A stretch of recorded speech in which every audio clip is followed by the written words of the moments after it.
In project settings you can find options on scoring, fonts, themes, headers, and navigation. This video will give you an overview of these settings, but you can switch on the help icons for more detail on each setting.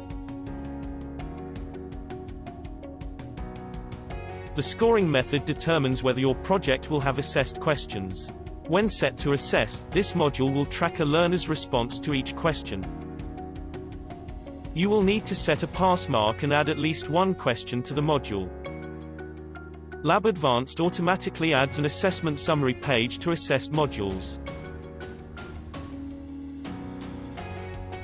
This will appear as the last page of the module, and will inform the learner of the score.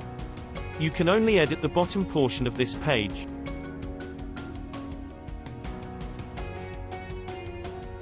If you are using a separate learnPro system assessment, or completion statement, then you should set your project to non-assessed. The font and font size settings apply to your entire project. This means you do not need to change the size of text boxes individually. Please note, if you have copied and pasted text from Word, or from another website, it may contain inline formatting that will override your project's font setting.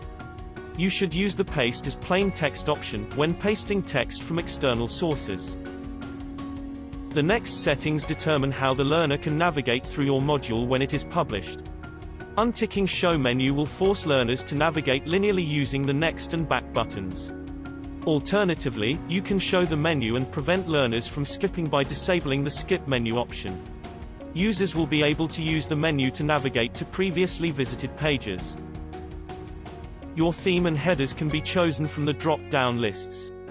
By default there are two header options, with the project logo appearing on the left or right. Right-click on the color squares to change your project colors. These colors are used throughout your project. For example, when adding interactions or text color panels.